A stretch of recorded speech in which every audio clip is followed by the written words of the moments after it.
Good evening students, क्या हाल है सबके। आज सिर्फ डिफरेंशिएशन पढ़ेंगे और हम डिफरेंशिएशन की डेप्थ तक जाएंगे कि डिफरेंशिएशन आया कहाँ से और इसका काम क्या है और इसको यूज़ कैसे करना है। तो इनफैक्ट यूज़ करने वाला पार्ट भी मैं नेक्स्ट लेक्चर में करूँगा। डिफरेंशिएशन को समझने के लिए हम लोग मोशन से ही समझना शुरू करते हैं, ठीक है। D x by D T is equal to V, D V by D T is equal to A. ये तो तुमको पता ही होगा, जो तुमको नहीं पता वो मैं बता देता हूँ। यहाँ पे आप ऑब्वियसली इस वाली टर्म को बोलते हो differentiation of x with respect to t, है ना भाई। Differentiation of x with respect to t, और वो आपको क्या दे रहा है? वो आपको वेलोसिटी का फंक्शन दे रहा है। फंक्शन दे रहा है, यहाँ पे एक्स भी एक फंक्शन है। फंक्शन किसको बोलते हैं? फंक्शन बोलते हैं जो किसी एक इंडिपेंडेंट चीज़ पे डिपेंड करता है। जैसे अगर हम यहाँ पे एक्स को बोलते हैं कि वो एक टाइम का फंक्शन है, तो इसका मतलब है एक्स टाइम पे डिपेंड कर रहा है। कैसे डिपेंड कर सकता है? U T plus half A T square, ये एक टाइम का फंक्शन हो गया, ठीक है। और कॉम्प्लिकेटेड फंक्शंस हो सकते हैं, तो x could depend on the cube of time, it could also depend on the sine of time, it could also depend on log of time. तो कुछ भी हो सकता है यहाँ पर, और लॉग का बेस कुछ भी हो सकता है। और यहाँ पे सारे के सारे वैल्यूज़ जो हैं वो लोकेशन को डिफाइन कर रहे हैं टाइम के हिसाब से। तो जैसे आप एक ग्राफ बनाते हो y और x के बीच में, वैसे ही आप एक ग्राफ अगर बनाओगे x और टाइम के बीच में, तो वो ग्राफ इन फंक्शन को फॉलो करेगा। जैसे साइन टी का ग्राफ होता है तो वो ऐसा फॉलो करेगा। अब उस ग्राफ पे आप कुछ कुछ करना है जिससे वेलोसिटी का फंक्शन निकल आए। अब वो कुछ कुछ क्या होता है, इस चीज़ को समझो। तो जब आप लिखते हो D x upon D T, ये एक्चुअली रिप्रेजेंट कर रहा होता है delta x upon delta T को। जहाँ पे डेल्टा क्या होता है, इसको हम बोलते हैं डेल्टा, और ये डेल्टा होता है चेंज। फर्क सिर्फ इतना है कि जब आप उसको डी के फॉर्म में लिखते हो तो ये हो जाता है एक छोटा चेंज, स्मॉल चेंज, ठीक है। स्मॉल क्यों किया चेंज को? बहुत सिंपल सी बात है। देखो, delta x upon delta T formula पहले कभी देखा है जीवन में? ये मैंने आपको बताया था, एवरेज वेलोसिटी का फॉर्मूला है ना। तो एवरेज वेलोसिटी का एक पूरा लेक्चर है जो मैं यहाँ पे अभी मार्क कर दूंगा। और एवरेज वेलोसिटी बेसिकली होता क्या है? Velocity between any two intervals of time, है ना। तो अगर एक गाड़ी मान लो अपनी स्पीड चेंज करती जा रही है, और एट टाइम t1 उसकी स्पीड कुछ और थी, एट टाइम t2 उसकी स्पीड कुछ और थी, और आपसे पूछा जाए कि यहाँ पे 40 मीटर पर सेकंड थी और यहाँ पे 60 मीटर पर सेकंड है, तो इसका इस बीच में एवरेज क्या रहा होगा? तो तुमको यहाँ पे इस चीज़ को निकालने का सबसे ईजी तरीका होता है displacement upon time. Total displacement upon total time will give you average velocity, और displacement is nothing but change in position. तो डेल्टा एक्स जो होता है वो x2 माइनस x1 को रिप्रेजेंट करता है, और delta T t2 minus t1 को रिप्रेजेंट करता है। यहाँ पे ऊपर वाली चीज़ हो जाती है चेंज इन पोजिशन, और नीचे वाली चीज़ हो जाती है टाइम इंटरवल या चेंज इन टाइम, कुछ भी बोल सकते हो, ठीक है। चलो, अब यहाँ पे इंपॉर्टेंट बात क्या है? इंपॉर्टेंट बात ये है कि स्लोप जब एवरेज वेलोसिटी का निकालते हो तो किसी भी ग्राफ के ऊपर, लेट्स से एक ऐसा ग्राफ है हमारा जो कि x और t का ग्राफ है, ओके। तो यहाँ पे आपका फंक्शन x और यहाँ पे फंक्शन t। अब आप अगर किसी भी दो पॉइंट्स के लिए जानना चाहते हो कि एवरेज क्या रहा, तो लेट्स से यहाँ पे ऑब्जेक्ट हमारा बैठा था t1 टाइम पे किसी लोकेशन पे जो कि है हमारी x1, ओके। चलिए, और थोड़ी देर बाद ये ऑब्जेक्ट पहुंच गया लोकेशन x2 पे, और यहाँ पे टाइम हो रहा था t2, जो कि थोड़ा सा इधर सरकाना पड़ेगा। चलो, यहाँ पे टाइम है t2। अब आप जानना चाहते हो कि इन दोनों के बीच में इसकी एवरेज वेलोसिटी क्या रही होगी, तो आपको इन दोनों पॉइंट्स को कुछ इस तरीके से एक स्ट्रेट लाइन से कनेक्ट करना है। ये स्ट्रेट लाइन से कनेक्ट करना एक्चुअली ज़रूरी था नहीं, स्ट्रेट लाइन से कनेक्ट किए बिना भी आप कर सकते थे, पर ये स्ट्रेट लाइन कनेक्ट करने के बाद आप देखते हो कि ये एक ट्राइंगल बनता है, जो ट्राइंगल एक्चुअली आपके काम का है। क्यों? क्योंकि इस ट्राइंगल में ये जो वर्टिकल वाला है, ये आपको वर्टिकल गैप जो है ये डिस्प्लेसमेंट दे रहा है। तो ऑब्जेक्ट की final location minus initial location x2 minus x1 आपको हाइट दे देगा, बेसिकली ये वाली हाइट डिस्प्लेसमेंट दे देगा। और ये वाला जो गैप है ये t2 माइनस t1 है, जो कि टाइम इंटरवल दे देता है। तो आप देख रहे हो कि यहाँ पे आपने एक ट्राइंगल बनाया था, और उस ट्राइंगल का परपेंडिकुलर आपको कुछ दे रहा है और बेस आपको कुछ और दे रहा है, और जब आप परपेंडिकुलर अपॉन बेस को डिवाइड करते हो तो आपको क्या मिलता है? आपको मिलता है थीटा का टैन। ये होता है tan theta, which is also called the slope of the line. तो ये जो स्लोप है ये आपको एवरेज वेलोसिटी बना के दे देता है जब भी आप किसी ग्राफ के अंदर x2 minus x1 divided by t2 minus t1 करते हो, राइट। सिंपल सी बात है, ये एवरेज वेलोसिटी है। न्यूटन साहब ने कहा कि अगर कोई मेरे से पूछ ले कि एग्जैक्टली यहाँ पे या एग्जैक्टली यहाँ पे या एग्जैक्टली यहाँ पे इस ऑब्जेक्ट की स्पीड क्या थी, तो आप इसको ऐसे सोचो कि आपको मैं कोई फोटोग्राफ पकड़ा दूं एक मूविंग कार की, और उस फोटोग्राफ में मैं आपसे पूछूं कि स्पीड क्या है। अब उस फोटो को देख के कोई स्पीड बता नहीं सकता टेक्निकली, टेक्निकली उस फोटो में कोई स्पीड एग्जिस्ट ही नहीं करनी चाहिए। तो एवरेज वेलोसिटी तो दो टाइम इंटरवल्स के बीच में है। तो अगर दो फोटोज मिल जाती है और उन दो फोटोज में तुमको लोकेशन मिल जाती है इस ऑब्जेक्ट की, लेट्स से तुम एक फोटोग्राफ देखते हो जिसमें नीचे एक ग्राफ बना हुआ है या एक बड़ी सी स्केल बनी हुई है और इस स्केल के ऊपर एक चीटी चल रही है, तो तुमको मैं ये चीटी पहले यहाँ पे दिखाता हूँ एट मार्क 3 एट टाइम 0, और थोड़ी देर में ये यहाँ पे मिलती है एट मार्क 7, या और लंबा लग रहा है ये 11 होगा, at time is equal to 4 seconds. तो आप कह सकते हो कि इस चीटी ने डिस्प्लेसमेंट किया हुआ है 8 सेंटीमीटर का और टाइम इंटरवल इसने लिया हुआ है 4 सेकेंड्स। तो चीटी की स्पीड कितनी रही होगी? Average 8 centimetres upon 4 seconds which is equal to 2 centimetre per second. ठीक है, तो आप दो इंटरवल्स देख के या दो फोटोज देख के आप बड़े आराम से किसी की स्पीड बता सकते हो। बट अगर मैंने तुम्हें कोई दो फोटोज दी ही नहीं होती और मैंने सिर्फ पूछा होता कि यहाँ पे इस चीटी की स्पीड बताओ, तो क्या आप बता पाते? नहीं। न्यूटन ने कहा कि एक तरीका है, मैथमेटिकली थोड़ी सी ट्रिक लगाते हैं और इसको तरीका निकालते हैं। ठीक है, ये तरीका समझने के लिए एक ग्राफ देखो। तो लेट्स से हमने ये ग्राफ बना रखा है, इस ग्राफ में मैंने दो पॉइंट्स भी मार्क कर रखे हैं। ओके, इन दो पॉइंट्स को आप ध्यान से देखो, नीचे एक पॉइंट है और इस पॉइंट को मैं सरका सकता हूँ वैसे तो। ठीक है, इन दोनों पॉइंट्स को हम सरका सकते हैं। एक बार के लिए हम इसको यहाँ पे ले लेते हैं। चलिए इस ग्राफ को मैं यहाँ सरकाऊँ। अब आपको ये दिख रहा है कि बिटवीन दीज टू इंटरवल्स, देखो आप यहाँ पे x की वैल्यू ध्यान से देखो, यहाँ पे x की वैल्यू रखी है 1.5 और यहाँ पे x की वैल्यू रखी है 2.5। ठीक है, 1.5 जब x था और 2.5 जब x आया तो इन दोनों के बीच में y की वैल्यू सेम रह गई, है ना। सॉरी, ये मेरे को एक्चुअली रिवर्स पड़ता है, तो y की वैल्यू दोनों जगह सेम आ गई। इस वजह से हम कह सकते हैं कि between 1.5 and 2.5 there was no change in y, तो आपका एवरेज का वैल्यू तो 0 आ गया। ठीक है, बट अगर मैं तुमसे एग्जैक्टली इस 2.5 वाले पॉइंट पे पूछ लेता कि इसकी वेलोसिटी क्या थी, तो क्या यहाँ पे भी इसकी वेलोसिटी 0 थी? नहीं। इसको सॉल्व करने के लिए आप क्या कर सकते हो? आप ऐसा कर सकते हो कि इस 2.5 के थोड़ा सा राइट और थोड़ा सा लेफ्ट, थोड़ा सा राइट और थोड़ा सा लेफ्ट, ठीक है, दो पॉइंट्स ले लो और फिर आप बोलो, ध्यान से देखना है ना। तो 2.5 वाला जो पॉइंट है वो आपका कहाँ पे है? वो आपका यहाँ कहीं आने वाला है, यहाँ पे है 2.5 वाला point. Am I marking it correct? थोड़ा और पीछे यहाँ पे। ठीक है, ये 2.5 वाली लाइन है। ऑल राइट, अब इस 2.5 वाली लाइन पे जो आपका पॉइंट है, इस पॉइंट पे आपको बतानी है कि वेलोसिटी क्या रही होगी। तो आपने क्या किया? आपने इस पॉइंट से थोड़ा सा पहले का एक इंटरवल ले लिया या एक लोकेशन ले ली, इस पॉइंट के थोड़ा सा बाद एक लोकेशन ले ली और आपने इन दोनों के बीच की एवरेज वेलोसिटी निकाल के बोला कि हमारा जो 2.5 पे जो वेलोसिटी होगा वो अप्रॉक्सीमेटली ऐसा कुछ होगा। पर क्या ये सही तरीका है? नहीं। पर ये सही हो जाता तो न्यूटन ने बोला कि अगर मैं इस गैप को कम करता जाऊं, ठीक है, और मैं इसको हमारे 2.5 वाले पॉइंट के पास लाता जाऊं, तो जितना छोटा ये गैप होगा उतना क्लोज आपका आंसर होगा 2.5 वाले मोमेंट पे जो वेलोसिटी है उसके। इस गैप को और छोटा करते हैं, तो लेट्स से ये गैप मैंने बिल्कुल छोटा सा कर दिया 0.1 का, और इसको मैं ले आता हूँ बिल्कुल 2.5 के बगल में। ठीक है, इसको थोड़ा सा जूम करके देख लो। तो अब हम 2.5 वाले पॉइंट के बहुत पास आ चुके हैं। ओके, मैं 2.5 वाला पॉइंट जो है वो मार्क करके आपको बता देता हूँ। 2.5 वाला पॉइंट यहाँ पे है। ऑल राइट, ये जो लाइन मैंने नीचे ड्रॉ कर रखी है, और हम लोग ए की वैल्यू को और पास ले आते हैं। तो अब हम 2.46 और 2.56 इन दोनों पॉइंट्स, है ना, दिख रहा है ना, ये हो गया 2.46 और ये हो गया 2.56। इन दोनों के बीच का मैंने एक सीकेंट ड्रॉ किया, मैंने एक इन दोनों पॉइंट्स को कट करते हुए एवरेज वैल्यू निकाली। तो ये एवरेज वैल्यू और भी ज़्यादा क्लोज आती है हमारे 2.5 के इंस्टेंट पे जो वेलोसिटी होगी इसके। तो अगर किसी तरीके से ये डेल्टा एक्स, इन दोनों पॉइंट्स के बीच का डिफरेंस आप 0 कर पाओ और इसको एग्जैक्टली 2.5 पे रख दो, तो व्हाट डू यू थिंक ये आपको क्या देगा?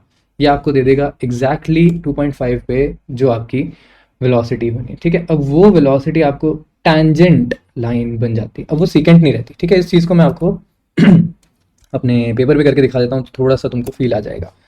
तो एनी ग्राफ, जैसे हमने ये भी ग्राफ बनाया था, इस ग्राफ में अगर 2.5 वाला पॉइंट यहाँ बीच में एग्जिस्ट करता होता, या 2.5 छोड़ो, ये जो सेकंड वाला पॉइंट है ना, x2 और t2 वाला, इस पॉइंट पे अगर मुझे स्लोप निकालना होता, तो मैं क्या कर रहा हूँ मैं यहाँ पे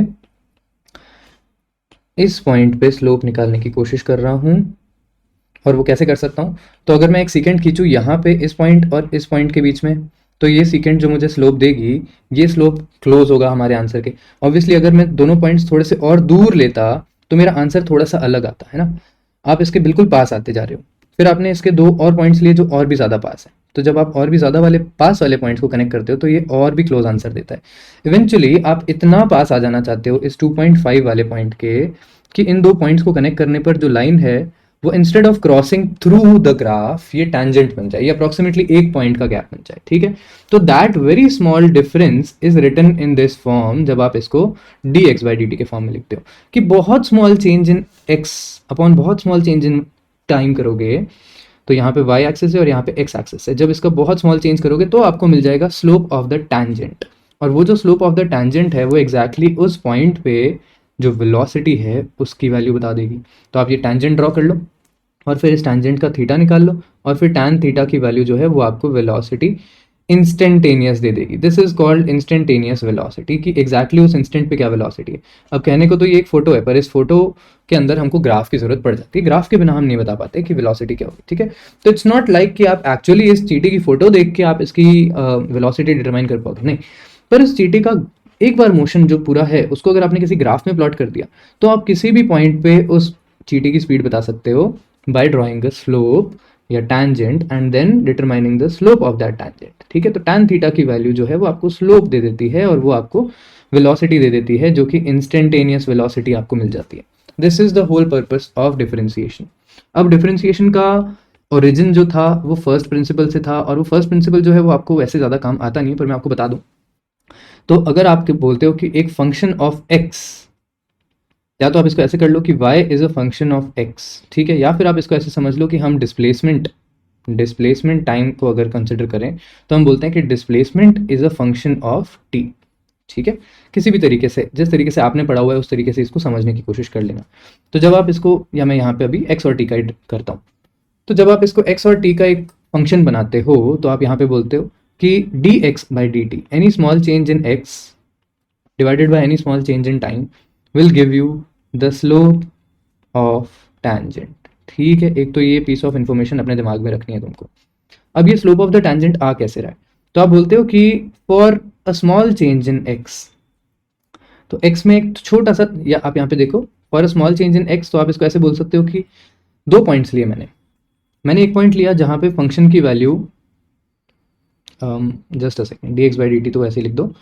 आपने दो पॉइंट्स लिए, एक पॉइंट आपने लिया t प्लस एच, ये आपने फाइनल पॉइंट लिया, और इनिशियल पॉइंट आपने लिया खाली t। इन दोनों के बीच का जो डिफरेंस हो जाएगा वो इवेंचुअली निकल के खाली h आ जाएगा, वो डिफरेंस की वैल्यू h होगी, और h मैं बोल रहा हूँ एक बहुत ही स्मॉल नंबर है, इतना स्मॉल कि आप इसको इग्नोर कर सकते हो, ठीक है। ये जो स्मॉल नंबर h है इसकी वजह से फंक्शन में क्या चेंजेस आए होंगे, तो फंक्शन की वैल्यू कुछ रही होगी t प्लस एच पे, और फंक्शन की वैल्यू कुछ रही होगी t पे। तो dx by D T is basically this mathematics में नीचे से t का भी वैल्यू कट जाता है और इवेंचुअली आपके पास खाली h बचता है। ये जो फॉर्मूला है इसको बोलते हैं फर्स्ट प्रिंसिपल फॉर्मूला। इस फॉर्मूला से आप किसी भी चीज़ का डिफरेंशिएशन निकाल सकते हो टेक्निकली। तो जैसे मान लो मैं आपको एक जस्ट फॉर एन एग्जांपल मैं आपको एक्स स्क्वायर या एक्स क्यूब का डिफरेंशिएशन करके बताऊं, ठीक है। तो एक्स क्यूब का डिफरेंशिएशन करने के लिए जब आप इसमें पुट करोगे वैल्यूज़ को, तो ये कुछ ऐसा आएगा। आप जानते हो कि x is equal to t cube, ठीक है। एक्स क्यूब का मतलब है, मैं वो y is equal to x वाली टर्म्स में बोल रहा था, x is equal to t cube एक फंक्शन है आपके पास। तो जब आप इसमें t प्लस एच पुट करते हो तो ये कुछ ऐसा दिखता है, t प्लस एच का होल क्यूब माइनस, जब आप खाली t पुट करोगे तो टी क्यूब हो जाएगा, और divided by small change h, ठीक है भाई। t प्लस एच का होल क्यूब करने पे क्या खुलता है, T cube plus three t square H plus three H square T plus H cube minus T cube, तो पहले से लिखा हुआ था, और नीचे एक h है। ये आपको क्या दे रहा है, ये आपको D x by D T की वैल्यू देने वाला है, ठीक है। ये जो h है ये इटसेल्फ एक इतना स्मॉल नंबर है कि इसका स्क्वायर या इसका क्यूब तो बहुत ही ज़्यादा नेग्लिजिबल हो जाता है। तो आप ऐसे सोचो कि 0.1 का अगर पूरा ये फंक्शन चल रहा था तो 0.01 अगर यहाँ पे आ जाएगा तो वो तो बहुत ही छोटी वैल्यू कर देगा सब कुछ, है ना। तो ये इग्नोर हो जाते हैं, टी क्यूब से टी क्यूब कट जाता है, तो आपके पास बचता है three t square h upon h, और ये कट के बनता है three t square which is equal to d x by D t, where x क्या था, x था हमारा टी क्यूब। तो आप सबको अगर किसी ने डिफरेंशिएशन पढ़ा हुआ है तो उनको पता होगा कि टी क्यूब का डिफरेंशिएशन थ्री टी स्क्वायर होता है, पर ये आता कैसे है, ऐसे आता है। तो this is the origin of differentiation, a small change. तो आप यहाँ पे अज्यूम करते हो कि आपने जो एक पॉइंट लिया था उसको t बोला था, और उससे जस्ट नेक्स्ट जो पॉइंट लिया था उसको t प्लस एच बोला था। तो ये t और t प्लस एच के बीच में जो स्मॉल चेंज इन y आया वो तुमने निकाला और उससे इसको सॉल्व कर लिया। अब ये डिफरेंशिएशन की टेक्निक जो है वो सारे फंक्शंस पे लगा सकते हो आप, और जो आपका एक लंबा सा लिस्ट ऑफ डिफरेंशिएशन बन जाता है वो सारा का सारा लिस्ट आप बना सकते हो, ठीक है। इस लिस्ट का सबसे बेसिक और सबसे इंपॉर्टेंट फॉर्मूला जो होता है वो क्या होता है, वो होता है x की पावर n का। तो instead of solving x square x cube x की पावर 4 एक एक करके सॉल्व करो, उससे अच्छा आप ये फॉर्मूलाज अब याद रख लो।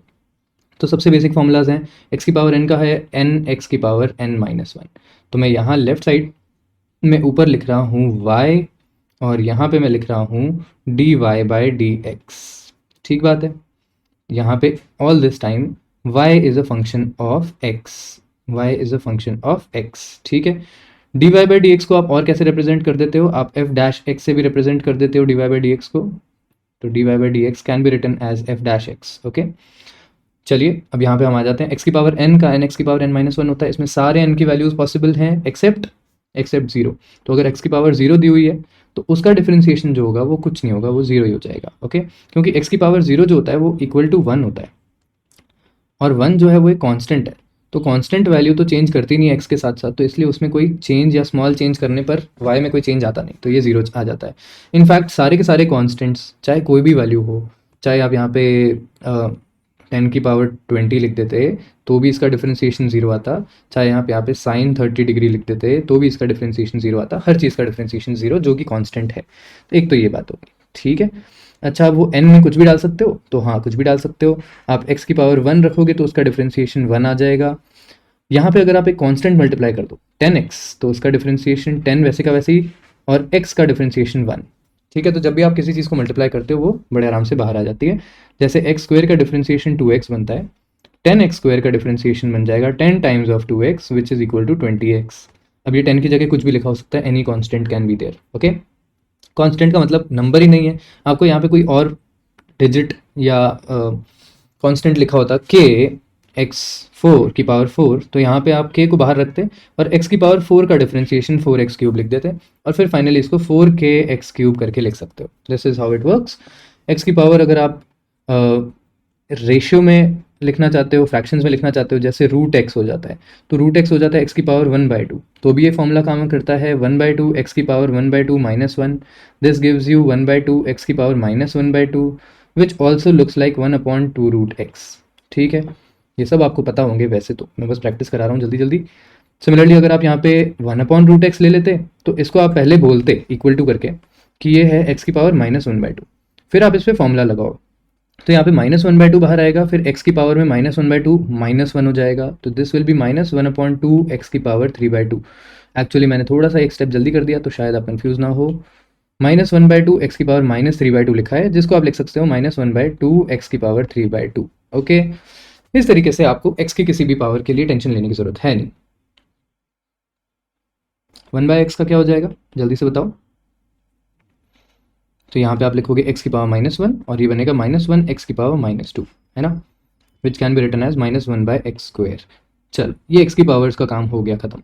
तो this is one thing. x की पावर्स में आपको क्वेश्चन कोई पूछे तो आप यहाँ पे इस पूरे लिस्ट में जाके कभी भी, बेसिकली आपके पास ये लिस्ट होनी चाहिए, है ना, ये किसी भी बुक में या आपने जहाँ से भी एक बार पढ़ाई करी है वहाँ से ये लिस्ट होगी आपके पास। मैंने भी लाइव क्लासेस में करा दिया है, तो सब बच्चों के पास एक बेसिक फॉर्मूलाज की लिस्ट है, क्योंकि आपको बार बार इसको देख देख के क्वेश्चन सॉल्व करने पड़ेंगे। ठीक है। अब यहाँ पे x की पावर के अलावा और क्या फंक्शंस हैं, तो बेसिकली ट्रिग्नोमेट्रिक फंक्शंस को आप ध्यान रखो। ट्रिग्नोमेट्रिक फंक्शंस के सॉल्यूशंस आप बना सकते हो, that can be very simple as sin x का डिफरेंशिएशन होता है cos x का डिफरेंशिएशन हो जाता है -sin x। tan x का डिफरेंशिएशन मैं तुमको भी बताऊंगा नहीं, इनफैक्ट मैं अभी इन दोनों के अलावा कोई और डिफरेंशिएशन नहीं बता रहा तुमको। अब मैं तुमको रूल बता रहा हूँ। Product rule is very simple. ये कहता है कि अगर आपके पास दो फंक्शंस हैं, लेट्स से आपके पास एक फंक्शन था u is equal to x² and v एक फंक्शन था sin x, और अब आपसे पूछा जाए कि x² sin x का डिफरेंशिएशन करके बताओ। ठीक है, इस पूरे का डिफरेंशिएशन करके बताओ। ये जो डैश है ये थोड़ा ऐसे टेढ़ा लगाओ ताकि वो पावर जैसा ना लगे। तो इसका डिफरेंशिएशन करने का फॉर्मूला ये कहता है कि आप दो फंक्शंस का जब भी डिफरेंशिएशन मांगते हो, आप पहले फंक्शन का डिफरेंशिएशन दूसरे का कुछ नहीं प्लस दूसरे का डिफरेंशिएशन पहले का कुछ नहीं, ये रिजल्ट सॉल्व कर देते हो। ठीक है, this is how differentiation of two functions in multiplication works. तो इसका मतलब है कि आप x² का डिफरेंशिएशन करोगे तो यहाँ पे आ जाएगा 2x, v का डिफरेंशिएशन करोगे तो कुछ नहीं आएगा, मतलब बेसिकली v का डिफरेंशिएशन करना नहीं है, sin x, प्लस v का डिफरेंशिएशन कर दो तो cos x बन जाएगा, और u को वैसे का वैसे लिख दो। तो u को वैसे का वैसे लिखेंगे तो यहाँ पे x² आ जाएगा। ठीक है, कंफ्यूज ना करने के लिए एक ब्रैकेट लगा दिया करो जहाँ भी ये एंगल एक्स की वैल्यू जहाँ एंगल में फंसी होती है ना वहाँ पर। तो इसका फाइनल आंसर बन जाएगा 2x sine x plus x square cos x. ठीक है, ये होता है प्रोडक्ट रूल। प्रोडक्ट रूल दो बड़े मल्टीप्लिकेशन के केसेस में हमेशा काम करेगा। जैसे आपको अगर मैं साइन 2x का डिफरेंशिएशन पूछूं, तो साइन 2x का डिफरेंशिएशन प्रोडक्ट रूल से कैसे कर सकते हैं? हमको यहाँ पे ये करना पड़ेगा कि हमको इसको लिखना पड़ेगा 2 sine x into cos x, फिर आप प्रोडक्ट रूल लगाओगे। तो product rule u dash v plus v dash u, जिसका मतलब है 2 तो बाहर आ गया, u डैश मतलब साइन का डिफरेंशिएशन, तो यहाँ पे लिखा आपने कॉस एक्स, v वैसे का वैसे लिख दिया, प्लस v का डिफरेंशिएशन, तो यहाँ पे माइनस का साइन एक्स आएगा, एक ब्रैकेट लगा के रख लो इसको, और फिर u वैसे का वैसे लिखना है तो साइन एक्स वापस वैसे का वैसे लिख दिया डॉट लगा के, ये ब्रैकेट आपने बंद किया।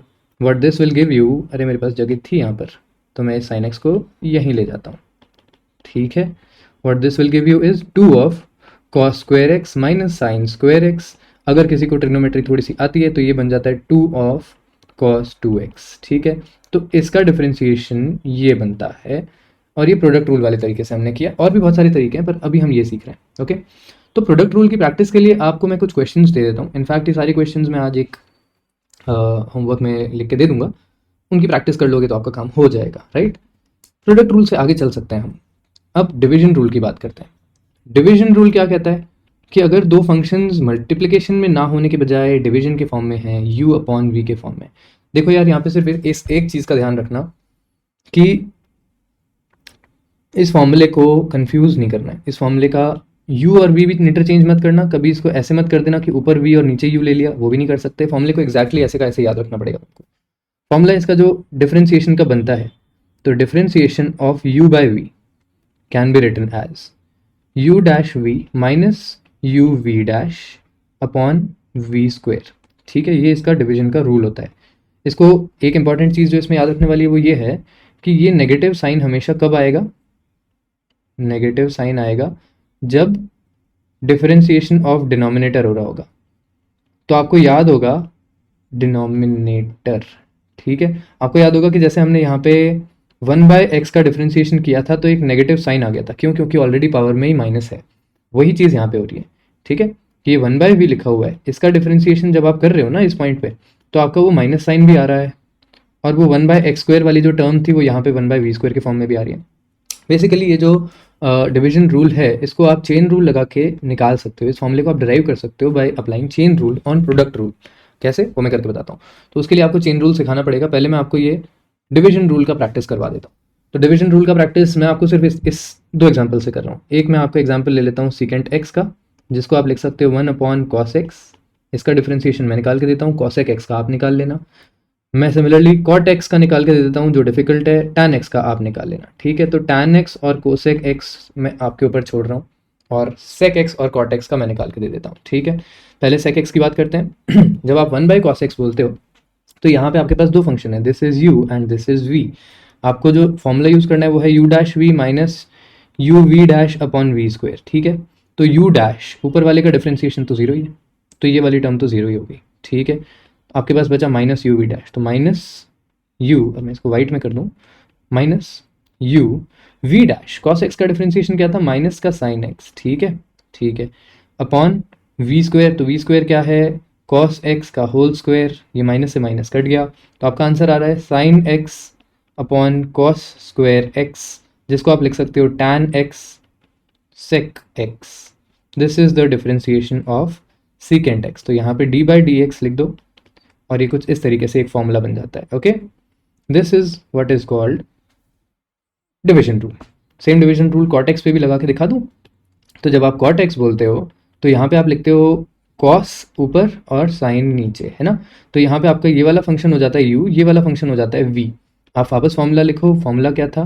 u dash v minus u v dash upon v square. Alright, आपने u डैश लिखा तो cos x का डिफरेंशिएशन हो जाता है माइनस साइन एक्स। इसको मैं यहाँ पे लिखना शुरू करता हूँ, तो d/dx of cot x is equal to minus sine x, ये वाली टर्म आई, v लिखो, v क्या था? Sine x itself, minus u क्या है? cos x, v डैश क्या है? वो भी cos x है, divided by v square, sine square x किया, जब आपने इसको सॉल्व किया तो ये बन गया minus of sine square X plus cos square X upon sine square X. तो how interesting, this becomes -1 by sin square x, which is what?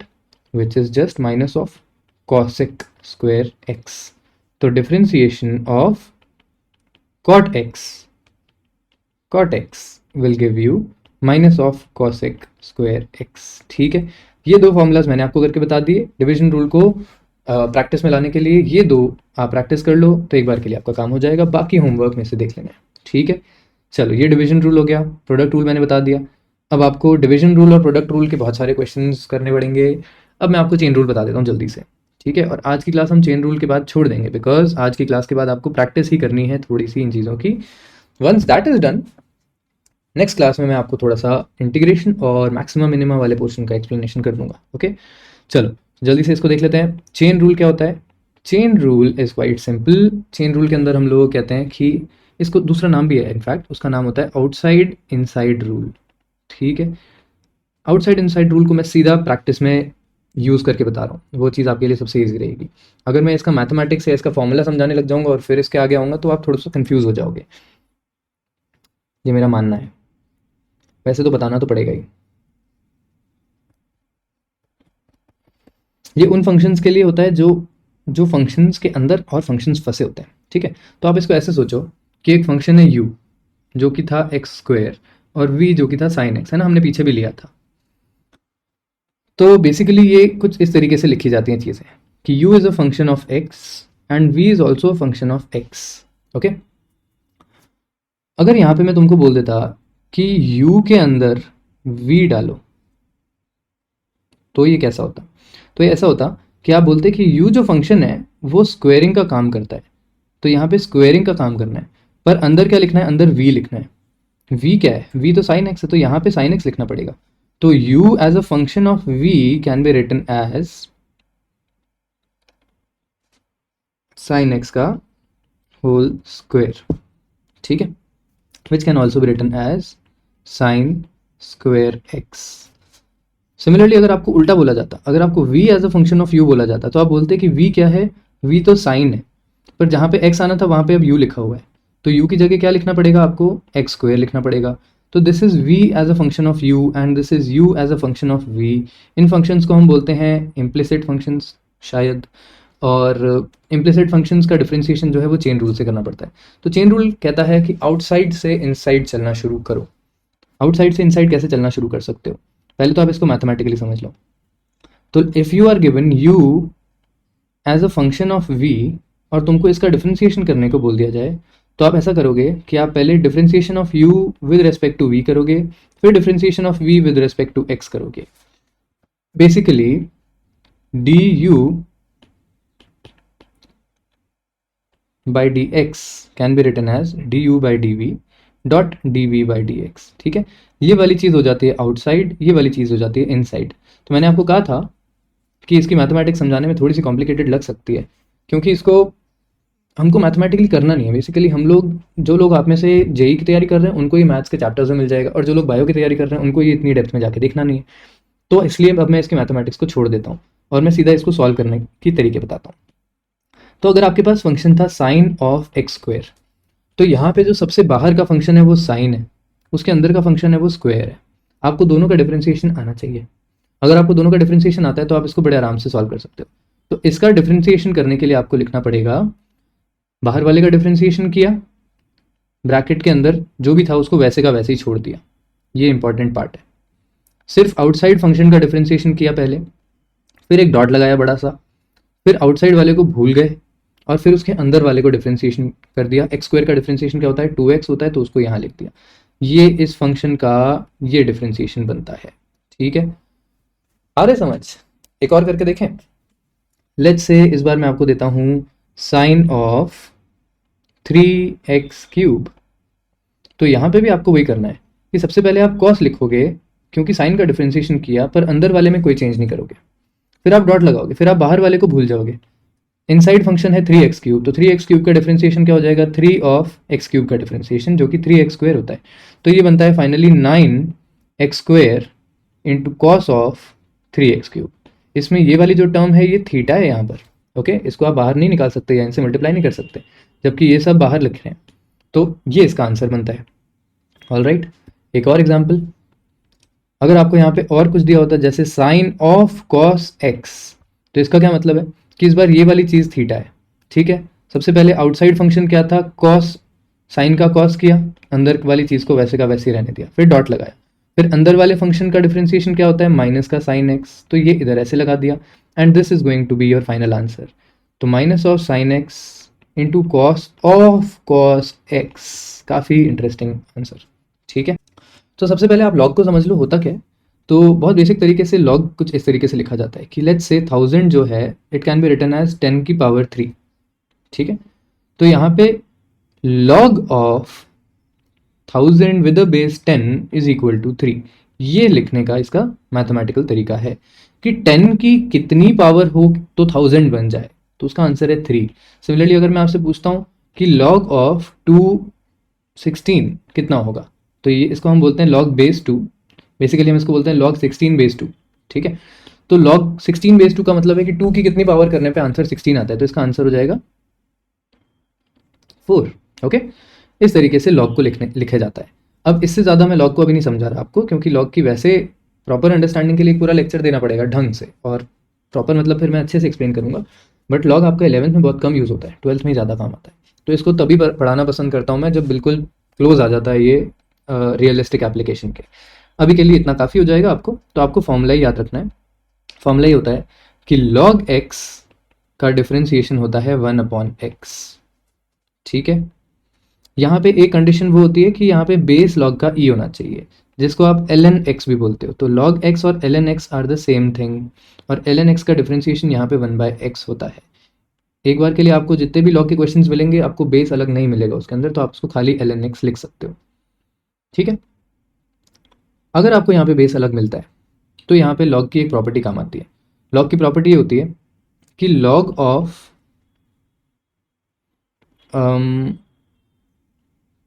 m log of n with the base of m can also be written as log of something else, k का n और यहाँ पे log of k का m। ये ऐसा differentiation sorry क्या बोल रहा हूँ मैं, डिवीजन में इसको पुट किया जा सकता है, ठीक है।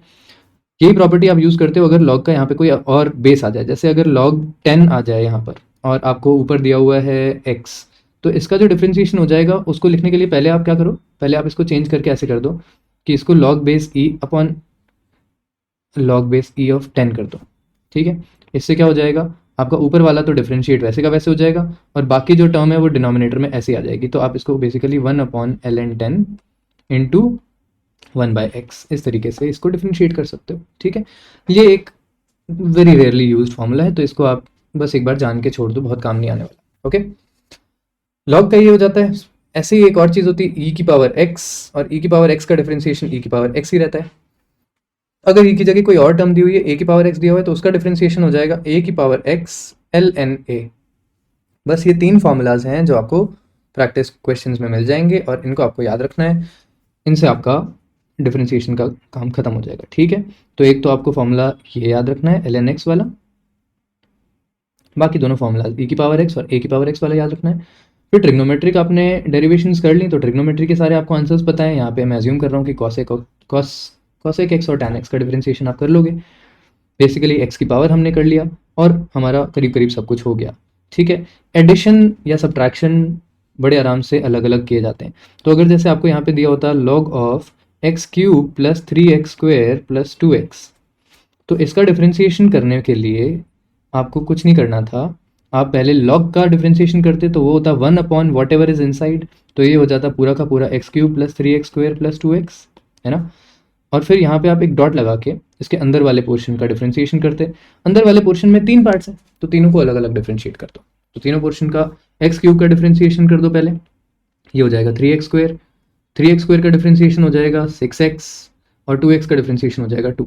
तो ये बेसिकली एक ऐसा सा फॉर्मूला बन गया ये बन गया 3x² plus 6x plus 2 divided by x³ plus 3x² plus 2x। ठीक है, कोई इसका फिजिकल सिग्निफिकेंस नहीं है, बस ये इसका आंसर है। तो एडिशन और सब्ट्रैक्शन तो आप अलग अलग ही सॉल्व करते हो। मल्टीप्लिकेशन और डिवीजन के मैंने आपको फॉर्मूला बता दिए। लॉग के केस में ऐसा होता है, और बेसिकली ये चेन रूल है जिसमें आपको मल्टीपल स्टेप्स में सॉल्व करना पड़ सकता है। ठीक है, चेन रूल का एक आधा एग्जाम्पल और करा देता हूँ जो कि काफ़ी कॉम्प्लेक्स हो जाएगा। तो उस काफ़ी कॉम्प्लेक्स फॉर्मूले को देख के आपको समझना है कि ये कैसे किया मैंने। लेट्स से सब कुछ लगा देते हैं इसमें। ठीक है, इसमें हम लगा देते हैं e की power tan of log of sine of x³ पर साइन ऑफ x³ का होल स्क्वायर। ओके, चलो इसके अंदर सबसे पहले आप देखो फंक्शंस कितने हैं। सबसे आउटसाइड, उसके अंदर, फिर उसके अंदर, फिर उसके अंदर ये स्क्वायर, फिर उसके अंदर ये साइन, फिर उसके अंदर ये क्यूब, फिर जाके एक एक्स। ठीक है, तो जब आप इसको ऐसे सॉल्व करते हो तो ये क्या क्या बन जाता है। सबसे पहले आप e की पावर को सॉल्व करोगे तो e की पावर में तो कोई चेंज आता नहीं है, e की पावर x का डिफरेंशिएशन e की पावर x होता है, तो इसको ऐसे कैसे लिख दो, e की power tan of log of sine x³ का होल स्क्वायर। ठीक है, फिर आप एक डॉट लगाओ, फिर आप tan का डिफरेंशिएशन करो तो tan का डिफरेंशिएशन होता है sec स्क्वायर, अंदर जो कुछ लिखा है वो वैसे का वैसे ही जाएगा, log of sine of x³ का होल स्क्वायर, वो भी ऐसे कैसे लिख दिया। फिर आपने एक डॉट लगाया, फिर tan को भूल जाओ, log का क्या होता है 1/, तो यहाँ पे आप लिखोगे 1 साइन ऑफ x³ का होल स्क्वायर, वो भी वैसे का वैसे लिख दिया, फिर डॉट लगाया, फिर आपके पास आ गया साइन ऑफ x³ का होल स्क्वायर, तो इसका डिफरेंशिएशन क्या हो जाएगा। तो जब भी किसी का स्क्वायर होता है उसका डिफरेंशिएशन बनता है 2 into what ever that is, तो वट एवर दैट इज की जगह आप साइन ऑफ x³ लिख दोगे, फिर आप डॉट लगाओगे, फिर आपके पास साइन फंक्शन आएगा तो आप कॉस ऑफ x³ लिखोगे, फिर आप डॉट लगाओगे, फिर आपके पास x³ बचेगा तो आप 3x² लिखोगे, और फिर आप फाइनली सिर्फ x जो बचता है उसका डिफरेंशिएशन 1 लिखते हो। ठीक है, तो इस तरीके से ये सारा डिफरेंशिएशन ऐसे आता है। This is how basic differentiation works. Actually differentiation थोड़ी ज़्यादा प्रैक्टिस और थोड़ी ज़्यादा लेंथ मांगता है ना, लेक्चर की लेंथ भी और नंबर ऑफ लेक्चर्स भी। जैसे लाइव लेक्चर्स में हमारा तीसरा दिन हो चुका है और हम अभी भी डिफरेंशिएशन की प्रैक्टिस ही कर रहे हैं। तो for a little more detail into these topics आप मेरी लाइव क्लास ज्वाइन करने की सोच सकते हो, जिसके लिए आप मेरे को इंस्टाग्राम पे और टीचमेंट पे कनेक्ट कर सकते हो, जिसकी इन्फॉर्मेशन मैंने डिस्क्रिप्शन में लिखी है। ठीक है, आज की क्लास हम यहाँ ख़त्म करते हैं। See you next time.